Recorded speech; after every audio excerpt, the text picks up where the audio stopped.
Nanpura Dutch garden પાસે પાણીપુરીની લારી ચલાવતા યુવકે ચણા નહીં ખાવા ટકોર કરતા ઉશ્કેરાઈ ગયેલા 3 ટપોરીએ જીવલેણ હુમલો કર્યો હતો. અઠવા પોલીસે ત્રણેયને ઝડપી પાડ્યા છે.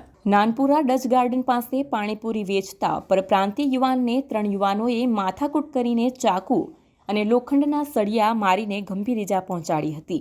આ બનાવ અંગે અઠવા પોલીસે હત્યાની કોશિશ મુજબ ગુનો નોંધીને હુમલાખોર ત્રિપુટીને ઝડપી પાડ્યા હતા.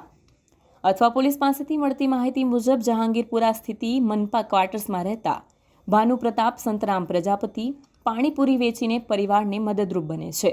ભાનુ પ્રતાપ હાલ નાનપુરા ડચ ગાર્ડન પાસે પાણીપુરીની લારી ચલાવે છે. મંગળવારના રોજ સાંજે તેની લારી ઉપર અલ્તમસ અયાન સહિત અન્ય 3 પાણીપુરી ખાવા આવ્યા હતા. એ પછી ચણા ખાવા માટે માંગ્યા હતા અને આ બાબતે અલ્તમસ અયાન સહિતે ઝઘડો કરીને ધક્કા મૂકીનો માર મારીને ચાકુના ઘા અને હાથના ભાગે અને સાથળના ભાગે માર્યા હતા. ઉપરાંત લોખંડના સળિયા વડે હુમલો કરીને લોહી લુહાણ કરી મૂક્યો હતો. આ બનાવમાં ત્રિપુટીએ ધમકી આપી હતી કે આજ તુમ બચ ગયો હો, દૂસરી બાર મિલોગે તો જાન સે માર ડાલેંગે જેવી ધમકી આપીને રિક્ષામાં ભાગી છૂટ્યા હતા. ગંભીર ઇજા પામેલા ભાનુ પ્રતાપને તેના પિતા સંતરામ પ્રજાપતિએ સારવાર માટે ખસેડીને હુમલાખોર અલ્તમસ અયાન સહિત 3 વિરુદ્ધ ફરિયાદ નોંધાવી હતી. પોલીસે હત્યાની કોશિશના ગુનામાં અલ્તમસ ઇરફાન શેખ, અયાન અઝગર અલી કુરેશી, મુસ્તુફા આરિફ સાની ધરપકડ કરી હતી.